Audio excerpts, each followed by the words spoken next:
Hello, everyone. Welcome to today's live broadcast, a useful method development strategy for larger protein variant reversed phase LC separations. I'm Laura Bush, the editorial director of LCGC, and I'll be your moderator for today's event. We're pleased to bring you this web seminar presented by LCGC and sponsored by MacMod.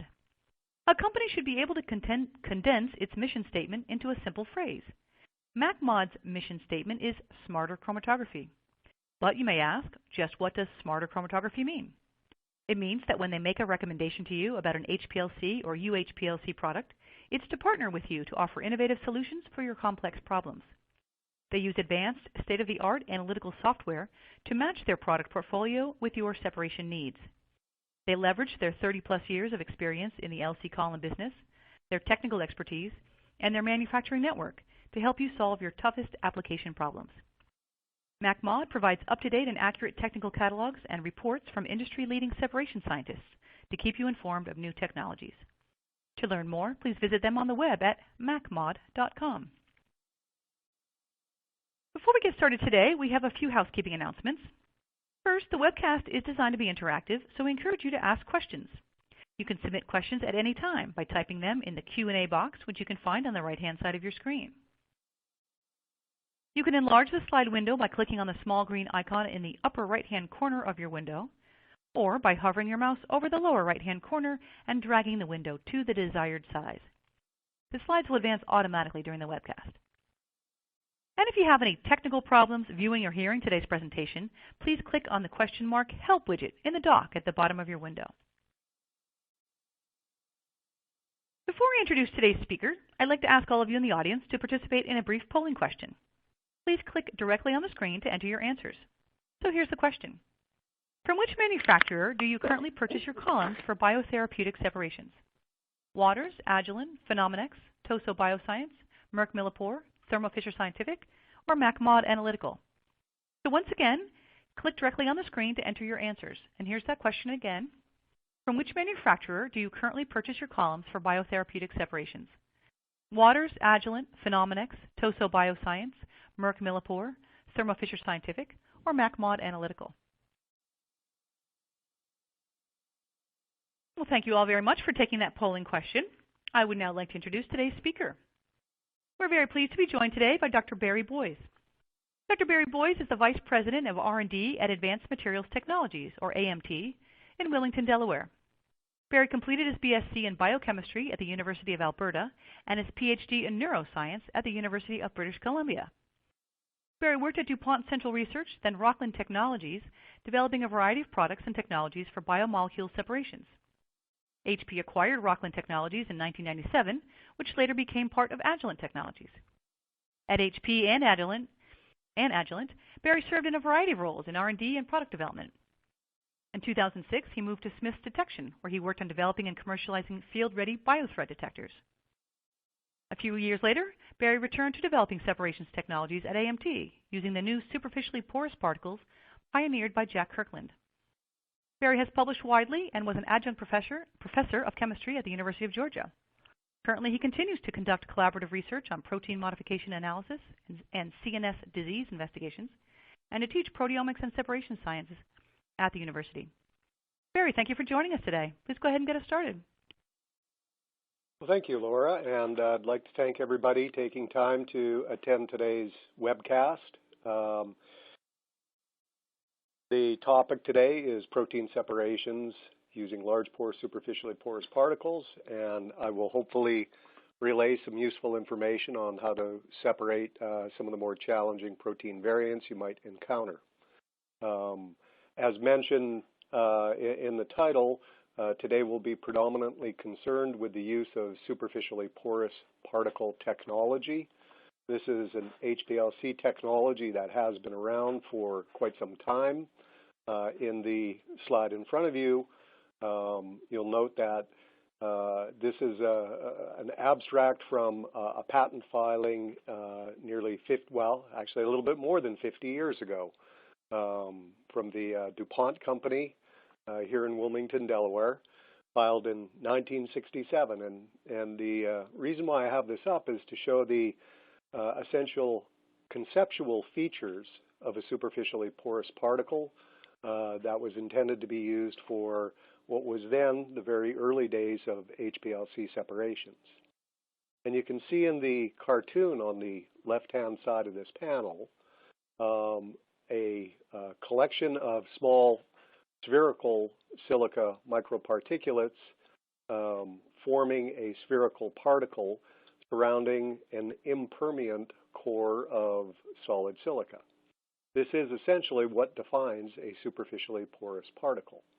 And after some 50 years of development, we feel that we have been able to improve the state of the art of HPLC separations by using these kind of materials.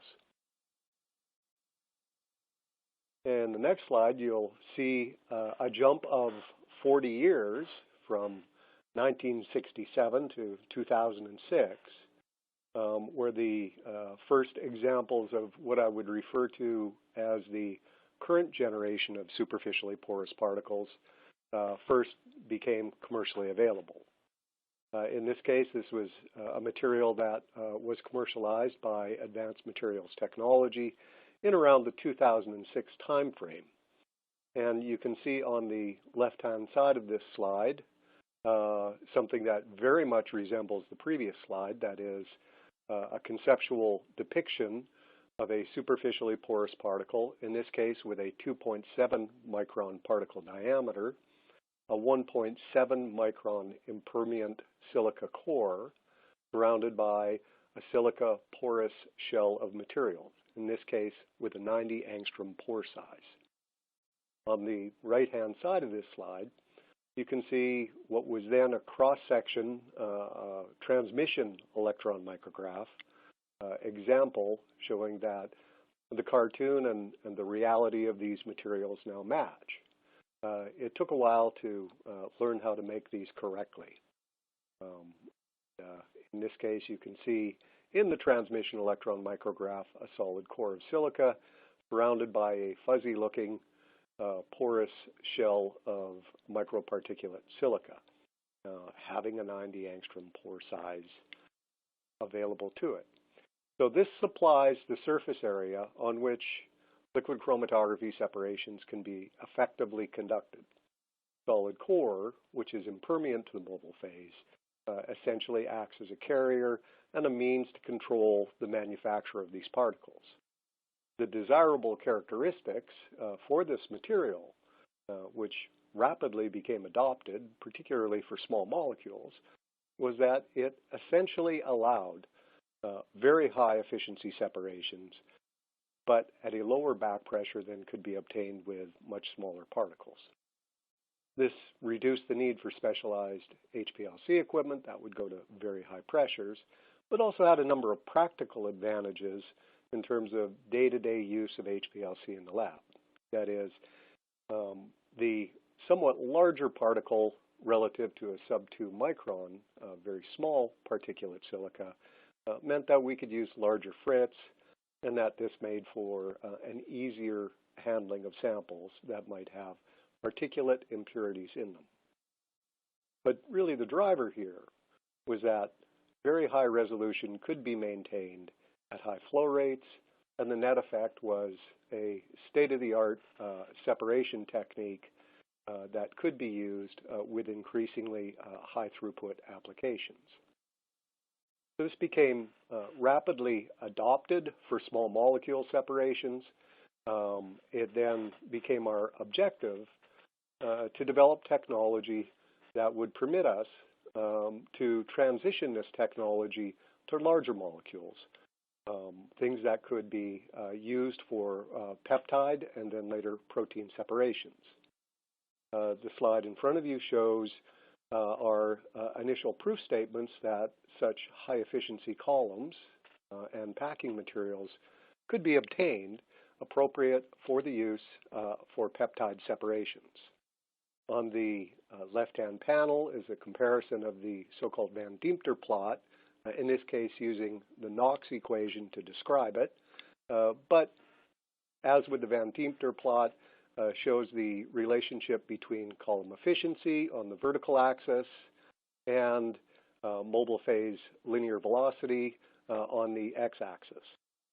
And as you can see, as you go to increasingly high linear velocities, that is speed of separation, there's very little increase in the reduced plate height. In other words, the separations remain efficient and useful even at high linear velocity.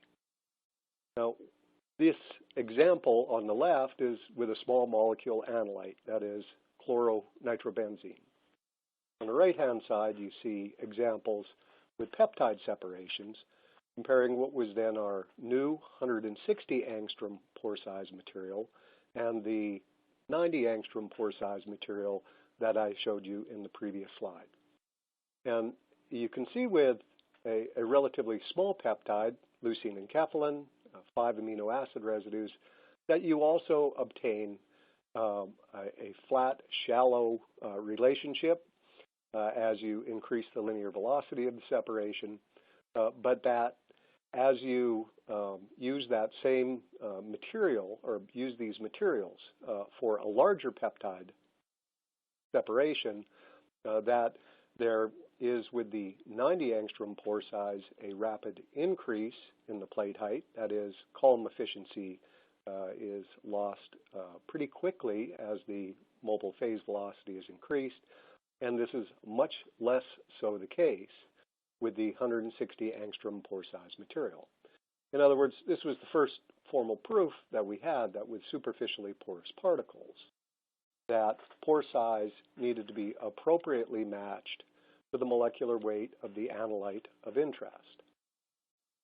And as you can see with the arrow now on the screen, at a typical flow rate that would be used for analysis, 2 milliliters per minute for this 4.6 millimeter ID column, it's nearly a threefold improvement in efficiency when a proper pore size is picked, in this case 160 angstrom versus the 90 angstrom pore size material. So this really caused us to back up and try to think a little bit more broadly about if we are to develop superficially porous particle materials that will fit the needs for protein science, that is protein analytical chemistry, what are we going to need to do in terms of the design of the particle that would encourage efficient and rapid separations for larger biomolecules? Well, the first you've seen on the previous slide, that is the pore size must fit the molecule size. When this doesn't occur, restricted diffusion will limit the efficiency, and as well in the secondary effect will have an impact on load capacity. The peak capacity, which is a measure of how many peaks can we resolve in a given unit time, is strongly affected by kinetic and retention limitations based on how exactly we build that force structure. Now, there's another related characteristic of particle design, which is what we refer to as particle morphology.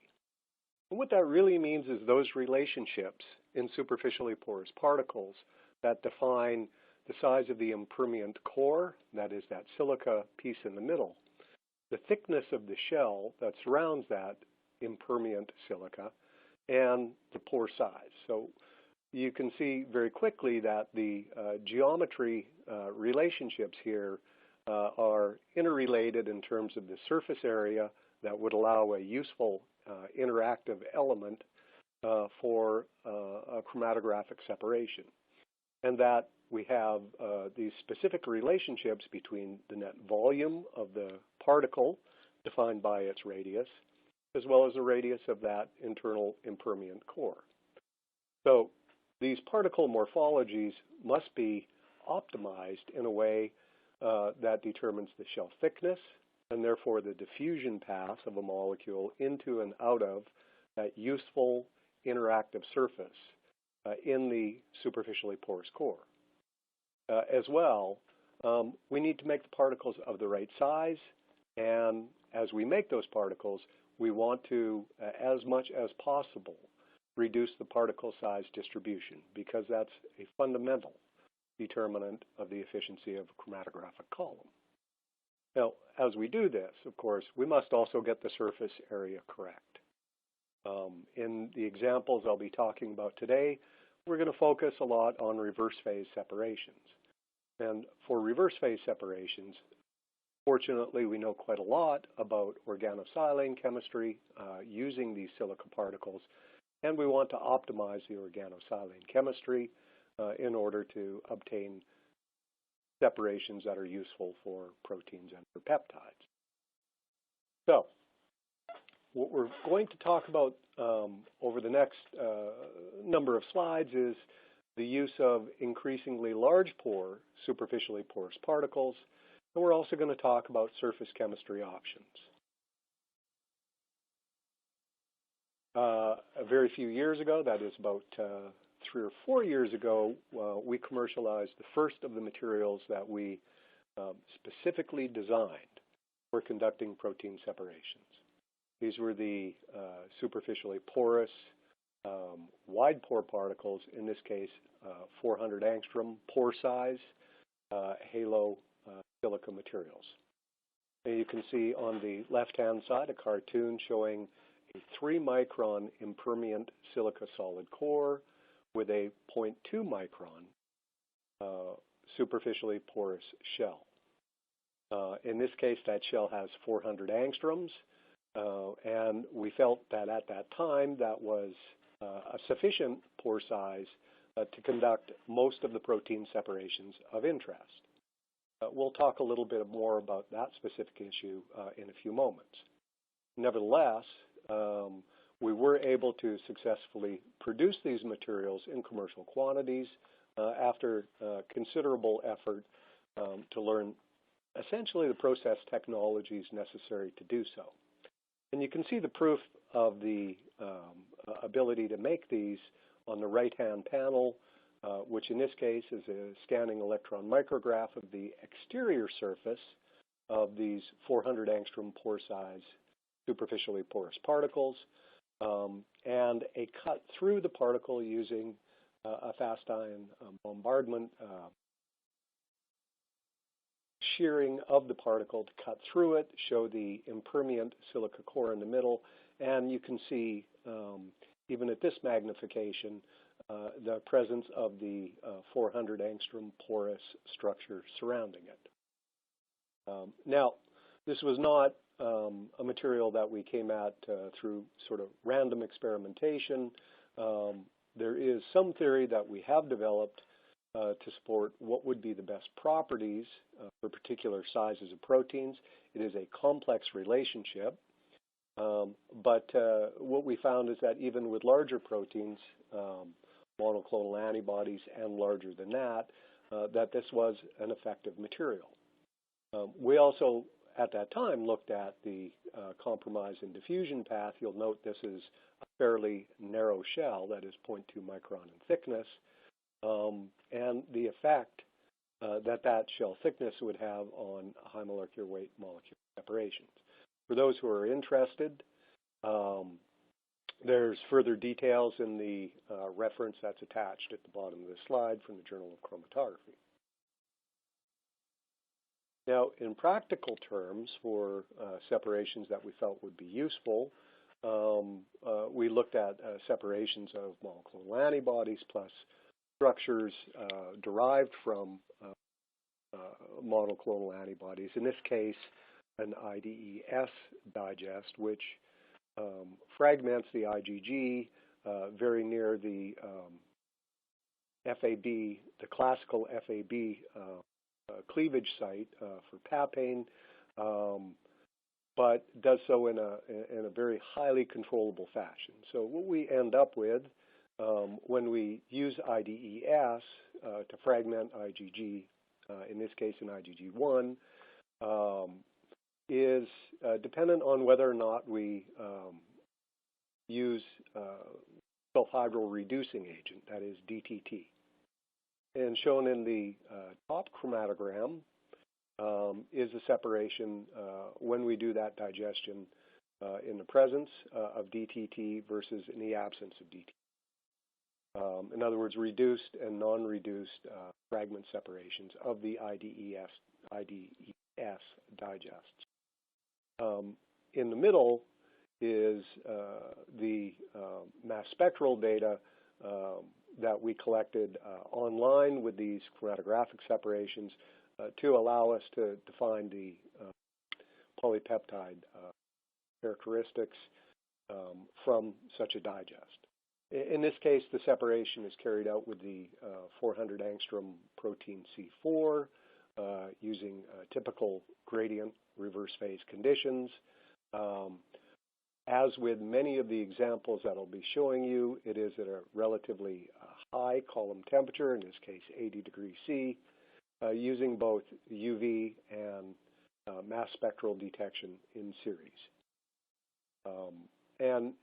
As you can see, in this case, we're able to derive quite a bit of useful information about the structure of the IgG1, the light chain and its variants are resolved, as well as the glycosylated FD heavy chain fragments.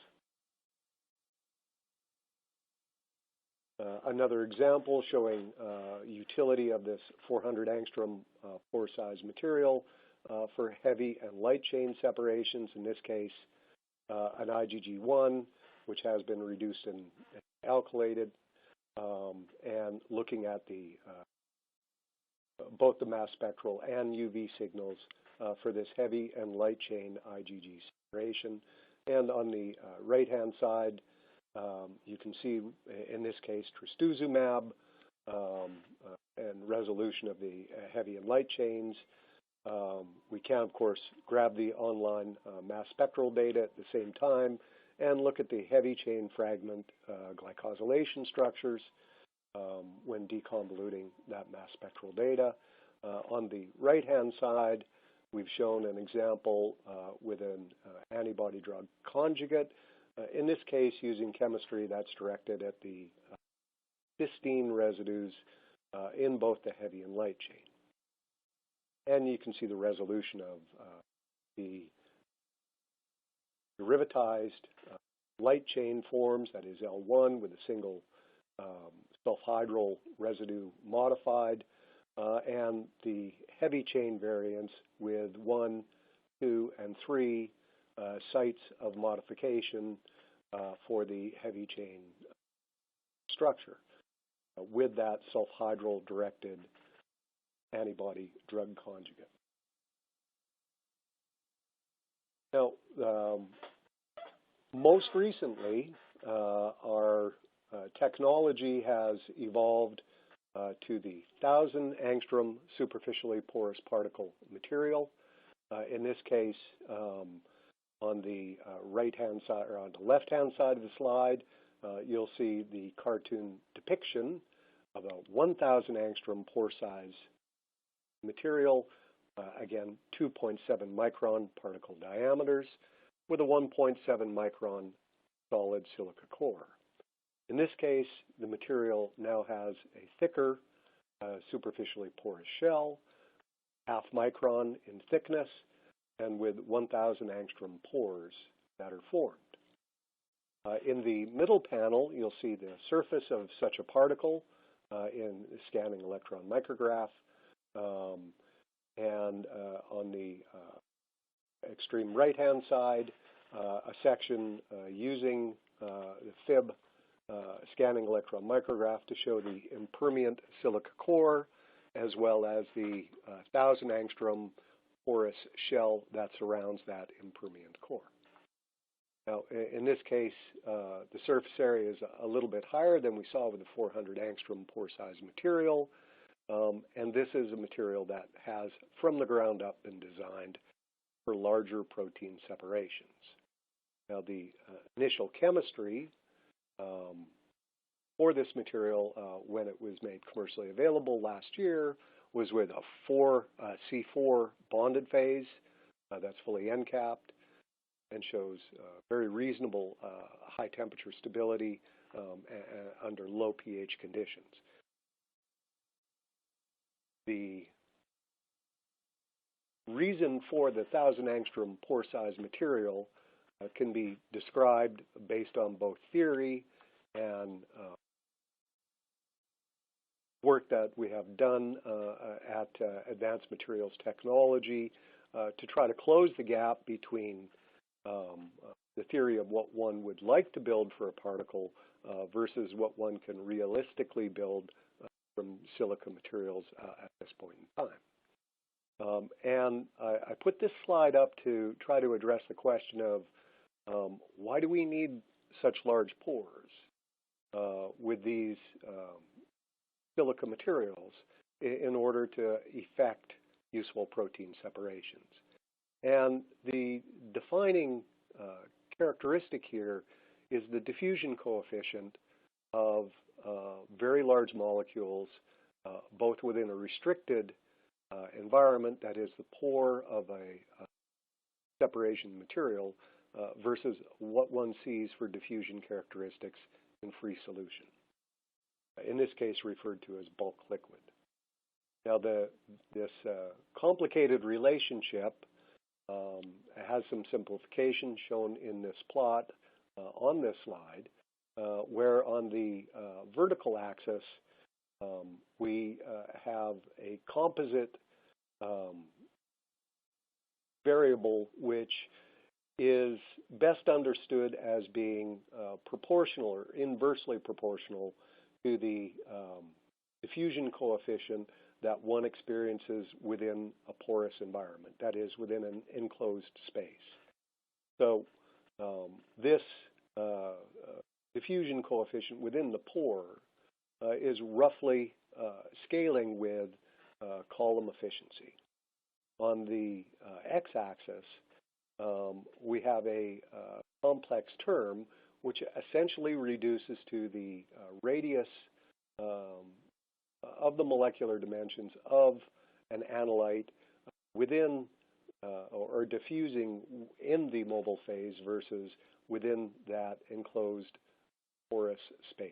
This is essentially a ratio that describes the size of the molecule relative to the size of the pore. And as you can see, as that relationship varies, the column efficiency drops precipitously. In other words, as we get closer between the dimensions of a molecule within the pore versus in free solution, we very quickly effect a loss of column efficiency, and this is driven by diffusional properties. For those who are interested more in the underlying theory as well as extensive work that's been conducted in collaboration with Advanced Materials Technologies, the references are shown on the slide, and I recommend you consulting them. It's an interesting bit of biophysics involved. But the take-home message in practical terms is that wide pores are important when you are doing large protein separations. In order to drive this message home, I'm in this case showing separations that are conducted with smaller proteins like ribonuclease, increasing to size up to enolase at nearly 100,000 molecular weight on 4 different materials. In the top left-hand panel showing a fully porous particle material, a 1.7 micron particle with 300 angstrom pores, then a superficially porous particle beneath it, 160 angstrom pores, so somewhat smaller pores than with the fully porous particle. On the top right-hand panel, a 400 angstrom pore size material that's superficially porous, and on the bottom right panel, a 1,000 angstrom, 2.7 micron superficially porous particle material. The relationship that's emerged from the comparison of these materials is that with small proteins, they all perform rather well. The superficially porous particle shows overall superior characteristics to a fully porous particle, even though these are larger particles. But where you really begin to see the difference is when you get up in molecular weight, for example, with carbonic anhydrase or with enolase. The peak widths strongly dependent on the size of the pore size, and in the bottom right-hand panel, the smallest pore size obtained, or the smallest peak widths obtained, are with the largest pores, in this case the 2.7 micron 1,000 angstrom halo particle. So there's a progressive peak width improvement with larger pore, superficially porous materials, and as you increase in protein size, there will be a benefit. That is a complex function of the particle morphology. In other words, superficially porous particles will show an advantage, but they will increasingly show an advantage as the pore size is enlarged. When we look at monoclonal antibodies, in this case intact monoclonal antibodies, the example in this case being trastuzumab on this slide, when we look at the separations and compare a 1.7 micron 300 angstrom fully porous particle to a 3.4 micron 400 angstrom superficially porous particle, we see a significant improvement with the superficially porous particle, and that this is further accentuated when we get to a larger pore size material, in this case the 1,000 angstrom 2.7 micron particle diameter halo material, where the peak width is now down to a tenth of a minute. So there's a large improvement in peak width. The other thing that was a little surprising to us, but in retrospect makes sense, is that retention is somewhat increased with these large proteins as we increase the pore size. We believe that this is reflective of the accessibility of useful surface area that you can only get to fully when you have increased pore size or the superficially porous particle. In other words, with small pores, you just can't diffuse into the available surface area. Now, this is not unique to trastuzumab. It's not, in fact, unique to any particular IgG. When we look at a large number of IgGs, we see that uniformly a 1,000 angstrom pore size material gives considerably better column efficiency, narrower bands, when compared to a fully porous, smaller pore size material, in this case looking at a sub 2 micron 300 angstrom pore size, compared to the 2.7 1,000 angstrom pore size superficially particle. So it's not unique to this antibody. In fact, it's not unique to IgG1s, as I'll show you an example in a moment. The increment in advantage for a superficially porous material becomes even more obvious as you increase the speed of the separation. And that is shown in the next slide, where what we were trying to get at with this experiment was with this relationship between flow rate and efficiency for the separation of a large protein. Now, historically, the way that such an experiment would be done is isocratically with a small molecule, and that's really not informative for what we're interested in, which is what happens with protein separations. So since we can't do it isocratically, we need to use a gradient separation, because gradient separations are mandatory for larger protein separations. To compare across these different kinds of materials, we fixed the gradient volume, in this case 4.8 milliliters, and then conducted the gradient separation under the exact same conditions at different flow rates. So that when you get out to 0.8 mils per minute, in this example, using 2.1 millimeter columns, you're talking about very fast separations of your IgG. What we have expressed in this plot is the peak volume, that is peak width at half height multiplied by the flow rate, and compared that for sub 2 micron, in this case 1.7 micron, 300 angstrom pore size material versus two superficially porous particle materials, one 400 angstroms and the other 1,000 angstroms. And what we see is that the best peak volume, that is the smallest peak volume, is obtained across any operational flow rate with the 1,000 angstrom pore size, 2.7 micron material. There's a little distinction, which is largely driven by the particle size, we believe, between those two at very low linear velocity, at very low flow rate.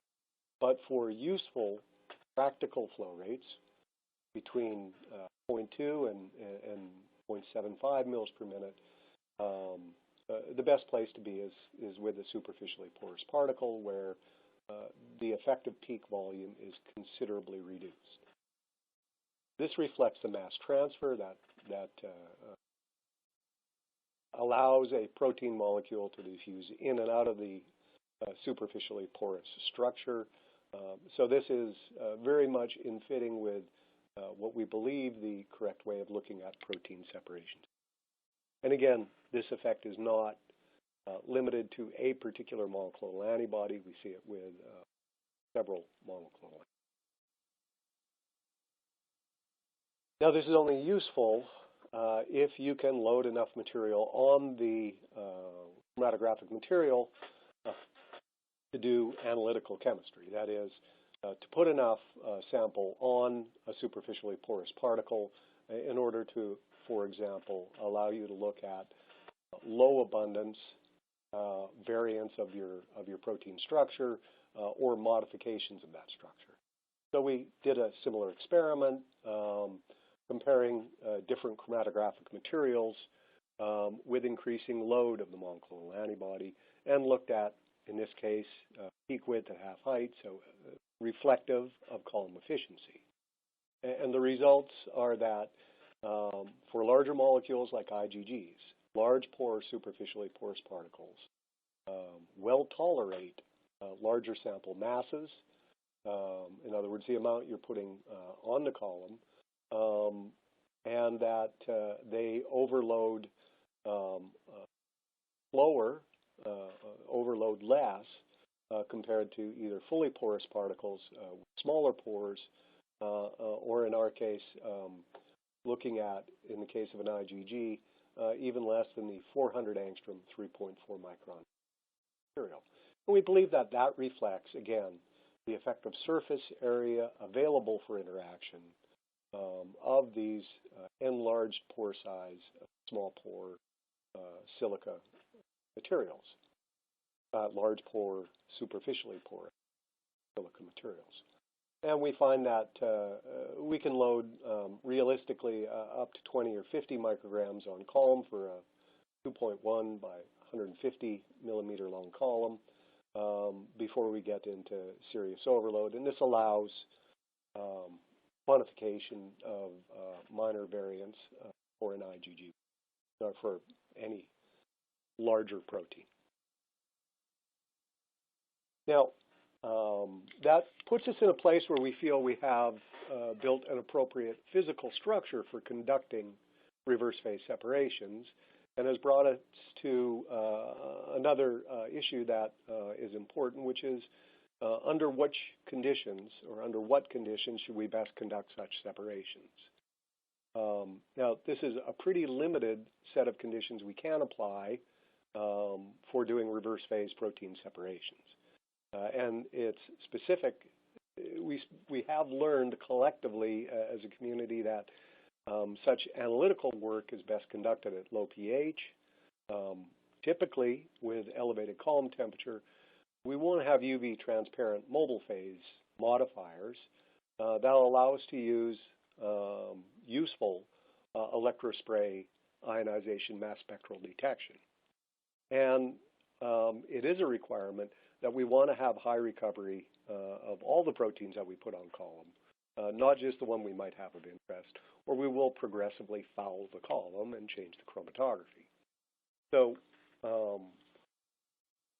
what this means is that we have a fairly narrow set of ranges of operating conditions that we can use, but we would like to know what characteristics we can modify in order to optimize our separation or to improve the selectivity of a separation. And I'm going to suggest that the parameters that are most easily modified for optimization of the separation are these three. Bonded phase manipulations. C4 is not the only option for conducting protein separation. Mobile phase manipulations, I'll throw out some ideas that we have had and have found useful for non-standard, non-default conditions for protein separations. And as well, we strongly recommend that operational temperature is an easily modified and very useful parameter to vary for optimization of a reverse phase separation. Now, the first of these is bonded phase chemistry. Okay, we've now brought to market, and just this last month actually, extended the range of 1,000 angstrom pore size materials in terms of the different chemistries that are available. The most recent addition has been the diphenyl. We have also commercialized the C4 and the C18. Now, this slide shows an interesting feature, which is the separation of small molecules with these three different bonded phases. And you can see the retention factor, that is the reverse phase retention for these three different bonded phases on these 1,000 angstrom pore size materials. Now, the retention for the diphenyl is very low. C4 a little bit better, C18 best of all. And this is exactly what we would expect to see with a reverse phase separation. When we look at a variety of different small molecules, we always see this relationship, diphenyl least, C4, C18 the most. In general, we think of reverse phase separations as being, for small molecules, as predicting what happens with large molecules. When we look at this new diphenyl material, we can look at the structure and both for historical reasons as well as for structural considerations, we can interpret the structure and say, you know, this might be useful for protein separations because of the way that the phenyl groups are arranged on the surface. But initially, looking at the material with small molecules, we thought, but it's not going to be very retentive. Okay? When we look at protein separations, however, we find that globally, diphenyl, C4, C18, all have fairly similar retention properties. In other words, they all well retain proteins in reverse phase separations. I would point out, however, that they all look a little bit different from one another when we look at, in this case, a 4-protein separation. But these small differences between the reverse phase materials have utility. In other words, the retentions globally may be similar. However, these band spacing differences, the selectivity differences between these three different bonded phase materials could be useful. Okay? The other thing that is apparent from looking at this slide is that there's no particular difference in terms of the peak widths across these different reverse phase materials. In other words, they're all very nearly equivalently efficient. However, they are showing reproducible and significant selectivity difference.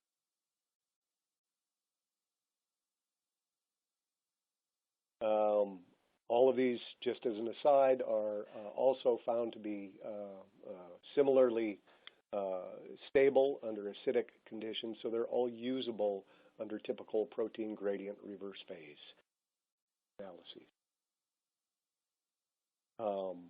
The examples that I showed for a collection of standard protein separations is reiterated when we get to monoclonal antibodies. In other words, there are specific and useful selectivity differences between the diphenyl, the C18, and the C4 bonded phases, and you can see this by looking at the minor variants on the back end of these IgG peaks. So we have now 3 different bonded phases with selectivity differences that show similarly useful characteristics in reverse phase separations of proteins. I'm going Barry, to just a quick briefly, time check. We should probably wrap up in 5 to 10 minutes, so we have a little time for Q&A. Yep, that'll be great. Thank you. Okay, thanks. One of the useful things that has come out of looking at these different bonded phase materials relates directly to a concern for analytical protein separations, which is recovery. I mentioned that temperature is a useful parameter to alter for reverse phase separations of monoclonal antibodies. On the left-hand panel here, we see a typical gradient separation result using acetonitrile as your organic modifier. And what we see looking at recovery for, in this case, 2 different monoclonal antibodies as a function of column temperature is that the diphenyl gives quantitative recovery at a slightly lower temperature of optimal operation relative to the C4. We see this with both trastuzumab and nismab as the IgG analytes. If we look at the right-hand side, we see a useful piece of information which is comparing same analytes, same conditions in columns, but now a mixture of acetonitrile and an aliphatic alcohol. And the net effect of the use of that mixed mobile phase is that we decrease the optimal temperature for quantitative recovery of proteins. And this is useful to know because it does explain in part why there has, in the last few years, been a gravitation towards the use of these acetonitrile alcohol mobile phase mixtures instead of using neat acetonitrile. So the moral of the story here is that it's quite possible to get good quality quantitative recovery of monoclonal antibodies, in other words, develop useful analytical methods using lower temperatures with this acetonitrile alcohol mobile phase combination, and that this is even a little bit accentuated using a diphenyl versus an alkyl bonded phase material. There is a danger that emerged as we have undertaken this analysis that we see, which is I've described conditions whereby you're free to use elevated column temperature to improve your monoclonal antibody separations under reverse phase conditions, but there is a danger when using temperatures that get too high. And this has been demonstrated in this case using the nismab, which is an IgG1, operated at too high a temperature. In this case, what we see is that there's an artifact peak that is produced from this monoclonal antibody when you get up to excessive temperature, which in this case is 80 degrees centigrade. This does not occur at lower temperatures, for example, 70 or even 60 degrees.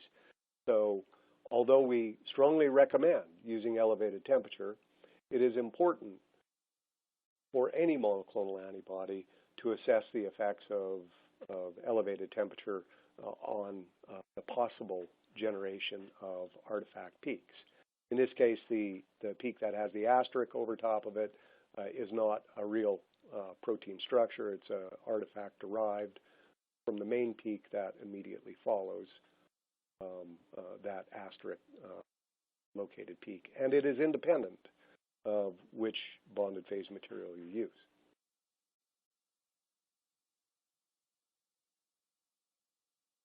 I'm going to skip some slides to make sure that we stay on time today and jump right to a discussion of how we use different method development approaches in order to optimize separations of monoclonal antibodies. We've essentially developed or have found useful in the lab 2 distinct approaches. A column-based approach where we compare the bonded phases in terms of their capabilities to optimize a separation, and the temperature and mobile phase composition approach, which we use for optimization. And I'll show you an example of each and where it gets you to. On the left-hand side, we have the column-based approach where we compare the diphenyl, C18 and C4 bonded phase materials. We generally do this at two temperatures, so a high and low temperature scan. This also helps us to potentially uncover any problems we may have with artifact peak generation. We then adjust the retention time, in other words, match the approximate retention window across two bonded phases, and then fine-tune the temperature and gradient conditions. So we end up, as shown in the bottom left-hand panel, with a C4 selected as optimal for, in this case, the separation of an IgG2. And I'll show you in a moment when you optimize for temperature and the gradient range, what exactly that will give you. On the right-hand side, we've now fixed a bonded phase. In this case, we're looking at an IgG1 separation, and we've compared multiple operational temperatures from 60 degrees down to 90 degrees. And as you can see from the blown-up inset, we get significant movement of the minor variance of the IgG1 immediately after the main peak. So that at the top, you see 60 degrees actually looking much more promising than the 90-degree separation. So we selected that temperature, in this case 60 degrees C is the operational temperature, and we're now comparing the mobile phases. Acetonitrile versus acetonitrile propanol mixture, and TFA versus difluoroacetic acid as the mobile phase modifier. We found that the desirable or most desirable mobile phase modifier was the acetonitrile propanol mixture with difluoroacetic acid as the acidic modifier. We then optimized by adjusting the gradient range as well as the flow rate. So we now have an optimized separation in panel C on the right-hand side. In the case of the optimized example on the approach shown on the previous left-hand panel, this is an IgG2, in this case denosumab, which we optimized for the separation of the IgG2 disulfide variant collection that occurs with all IgG2s, so that we could resolve as many of these peaks as possible and begin to undertake the protein structure determinations for all of them so that we could understand how the disulfide variants shown on the left-hand side of this panel relate to those chromatographically resolved IgG2 structures. And we have labeled these relative to the known structures that are described in the references shown on the bottom left-hand panel. So we're able to readily, by this approach, resolve many of the IgG2 disulfide variants. However, with IgG2s, and as I'll show you in a moment with IgG1s, there's considerable complexity that occurs due to the interchange of intact disulfides and free disulfides within these protein structures. And although chromatographic resolution can give you considerable details on protein structure, it is insufficient, even with online mass spectrometry, to fully understand all of the structural complexities that occur with a monoclonal antibody. In order to gain additional understanding of this complexity, we've also employed site-specific labeling reactions, in this case using the maleimide reagents, to trap free disulfide variants within the IgGs and uncover these different variant structures. I'd point you to some references that are shown on the left-hand side of this panel in order to dig into the literature further.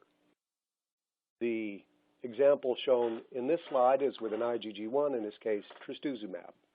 And in the top panel, what we show is the optimized separation, in this case using a 1,000 angstrom diphenyl bonded phase halo product for resolution of multiple variants that we thought from the literature could potentially be free sulfhydryl variants. In order to define what these structures are, and I won't go into a great deal of detail because we're running short on time, we used a combination of mass spectrometry and site-directed labeling to uncover the specific details of these sequences. And the question here was really around, are all of these variants that we're now recovering for a therapeutic monoclonal antibody, are these all disulfide variants? And the answer has been no. Some of them, many of them are disulfide variants, but not all of them are. And in this case, we find some that are doubly unbridged, and in other cases, singly unbridged variants. But it's clear that there are considerable variants within therapeutic monoclonal antibodies that we're just now getting a handle on using the combination of high-resolution reverse phase separations with mass spectrometry online. Let me summarize by saying improving protein separations is really a challenge based on both the materials, that is reverse phase chromatographic materials, and the way that you use them. And it's clear that superficially porous particles are allowing us to have greater insight into protein structure now that we've got to a point where we can design and build materials that are giving this additional layer of resolution. And to speed things up and get us out the door, what I'll do is acknowledge the many people who have contributed to this work, both at Advanced Materials as well as our outside collaborators. And I'd like to thank the National Institutes of Health for their ongoing support of our analytical biochemistry work. And I'd like to thank you for your attention. With that, I'll hand it back over to Laura, and I'd be happy to answer any questions you might have. Thank you very much, Barry. We will extend the web seminar by a couple minutes past the top of the hour, just so we have time to answer a couple questions that have come in.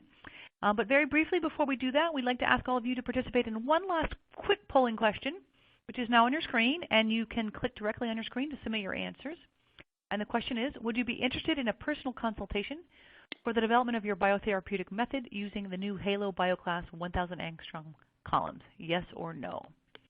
Okay, with that, I am going to move into Q&A here. So let me pull the first question, So here's one, Barry.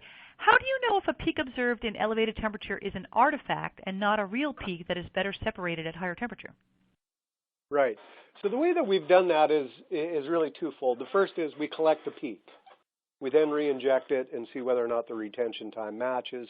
We also do mass spectrometry to make sure that we haven't done anything obviously bad to it, like, for example, an oxidation or fragmentation or the like. But generally, the collection, re-injection, and looking at the material gives you insight. That's, for example, how we spotted the problem with NISTMAB. Another question about a related question. For these artifact peaks, do you observe them growing in relative size to the main peak as their exposure to high temperature increases? In other words, does the artifact peak grow if you do a longer low %B gradient before it elutes? Yes, the longer time you hold, so there's relatively few IgGs that we see do this, but the longer the time you hold them at elevated temperature, the more you will see this movement towards an artifact material. We don't in the case of NISMAB, know exactly what that artifact is, but it doesn't change in molecular weight more than a few daltons if it changes at all. So we don't think it's, for example, a simple oxidation or something of that ilk. It looks like it's a refolding problem. What is the effect of high temperature, above 60 degrees Celsius, on the separation of MABs or other proteins? Have you seen protein degradation while running the column at high temperature? We typically don't. As a matter of fact, NISMAB was unusual relative to all of the other IgGs or even IgG2s that we've looked at. Given the amount of time that these proteins are on column, we typically do not see gross alterations in their structure, that is, covalent changes. However, if you go up to high enough temperature, you will definitely begin to derange the structure. Excellent. Comparing diphenyl C4 and C18, were the ligand densities similar among them? The diphenyl comes in at about 2.7 micromole per meter squared, which is 5.4 micromole per meter, or 5.4 micromole per meter squared of phenyl group. With C18, which is a sterically protected C18, we typically will see 2.2 micromoles per meter squared. So it's slightly lower because of the large diisobutyl groups on that C18, but overall they're not wildly different, 2.7 versus 2.2. What is the practical pore size limit? That's not clear. We have made larger materials for research purposes. We have not commercialized these. Let me restate that. We have not commercialized these. It is part of our ongoing research in this area.